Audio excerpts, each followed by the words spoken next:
The FBI declared yesterday that there's no co-conspirators with Epstein and Maxwell. And that's so disingenuous and absurd that as Americans, we have to do something because our government has been aiding and abetting child trafficking.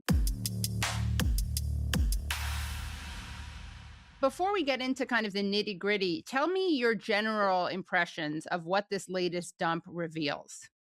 Well, it's horrific. Some of this material is truly horrific. Some of it, they're speaking in codes, which probably indicates that it's might even be more horrific than when they're not speaking in codes. And then it shows what a mover and shaker Epstein was. He had connections to Mount Olympus. And we see that with other emails. There's Dropsite News has emails from Epstein to Ehud Barak for 3 years. And those emails really show how just plugged in Jeffrey Epstein was with not only Israeli power brokers or American power brokers, but with power brokers around the world. Right. And what did you know before versus what you know now when it comes to people like Ehud Barak, for instance, former Prime Minister of Israel? Well, I've known a lot about Ehud Barak for quite some time because I got to know Virginia Giuffre, and she had told me about him. And what she had said was very, very, very unsavory. And then I've got emails of him from that other tranche of emails from Dopsite News putting together arms deals with Epstein.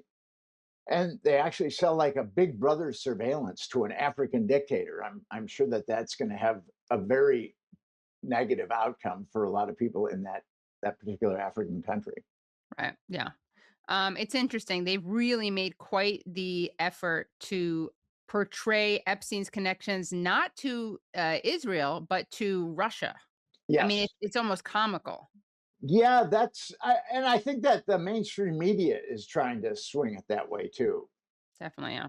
So yes, they're trying to get Epstein. That Epstein was a FSB agent, and he had nothing to do with Israel or the United States.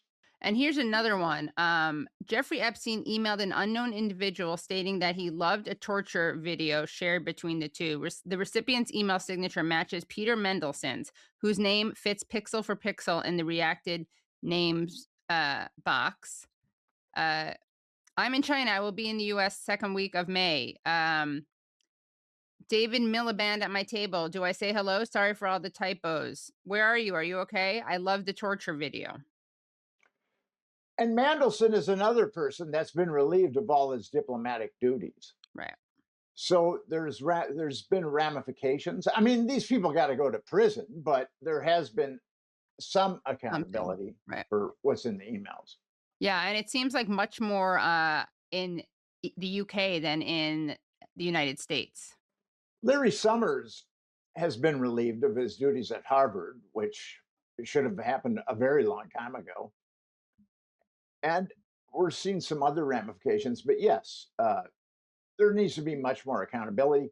Actually, what there really needs to be is indictments. We can do indictments. The FBI declared yesterday that there's no co conspirators with Epstein and Maxwell.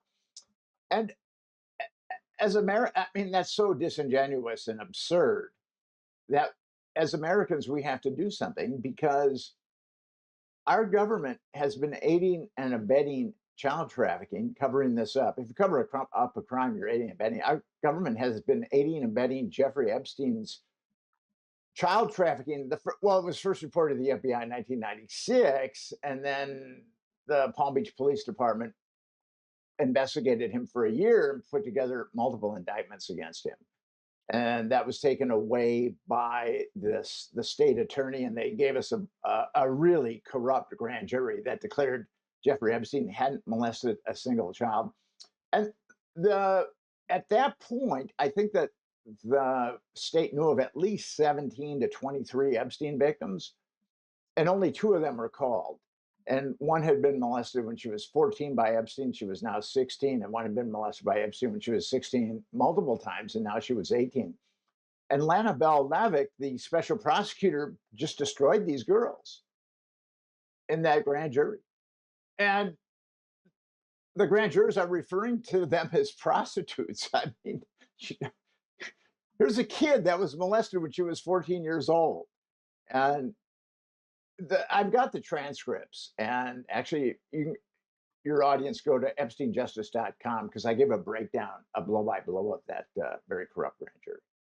What about the claims that Epstein made that Robert Maxwell was blackmailing the Mossad? Is that something that we saw before? I mean, people have obviously made that allegation. Is this new evidence? Well, Ari Ben Menashe, who was an Israeli intelligence agent, he has said that for many years. That's why Robert Maxwell plundered the pensions of the people that worked for him. And then, according to Ari Ben Menashe, he wanted the Israelis to cough up the money so he could replenish the pensions. And they did not. And he blackmailed them. And then that was kind of it for Robert Maxwell.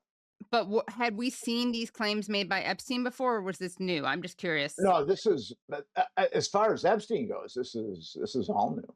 Oh, okay. Yeah. So let me just read what he said there.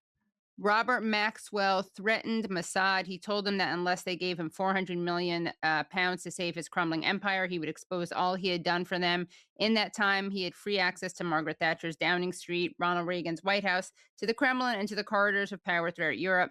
Maxwell passed on all the secrets he learned to Mossad in Tel Aviv. In turn, they tolerated his excesses, vanities, and insatiable appetite for luxurious lifestyle and women. He told his controllers who they should target and how they should do it. He appointed himself as Israel's unofficial ambassador to the Soviet bloc. And the subject, this was an email from Epstein. The subject matter was he was passed away, which is an interesting way of framing it. I also wanted to bring up another really important revelation. And as if Israel wasn't bad enough for the Jews and putting all Jews at risk, now we have to deal with Epstein, which is leading to fomenting a lot of anti Semitism. So I'm reluctant to even read this, but I must. From the Epstein files, Jeffrey Epstein guest list for Yom Kippur breakfast on August 30th, 2010. Among those invited, David Boies, yes, the same attorney who 4 years later inserted himself as lead attorney for the Epstein victims. And here is that email list. And then here we see his name again. And here is Virginia Giuffre. And this is him with the arrow, the man with the white hair behind the man in the tie, correct? Actually, this is David Boies is to the left of Virginia Giuffre. The guy with the arrow, his name is Stan Pottinger, and he's a CIA asset, and he was also one of the attorneys that represented the victims. Oh, so that arrow. Okay, so Boys is the guy with is he the guy with the younger guy or the older He guy no at the no right? he's the older guy that looked like he died a couple of years ago. Okay, with the big ears. No Yeah, disrespect. yeah. Okay, so he's to her right. Yes, Okay. and the guy that the arrow points to, Stan Pottinger, he was an assistant U.S. Attorney General, and he covered up many things when he was an assistant U.S. Attorney General. He covered up COINTELPRO, which was the FBI spying program. He covered up Chaos, which was a CIA spying. I mean, wherever there's a cover up that was needed, I call him the Forrest Gump of cover ups. And then after he left the government, he became a business partner of Jeffrey Epstein. And they ostensibly sold tax break packages, but really what they did, they were both arms dealing, Wow. most likely to Iran. I mean, Stan Pottinger was busted. I mean, he was busted on tape telling Iranians how to move the arms. And the U.S. prosecutor was Rudolph Giuliani, and he lost the tape. Hate when that happens. Yeah. So, but then he also inserted himself with the Epstein victims. And I'm sure that none of those Epstein victims were aware that Stan Pottinger had been in business with Jeffrey Epstein. And according to one of the victims, a very damaged victim, she was sodomized by him. And then there's another victim, Sarah Ransom, who tried to commit suicide. And while she's recovering from that, Stan Pottinger is telling her to take the settlement. from the Wow. Epstein Victims Compensation Program.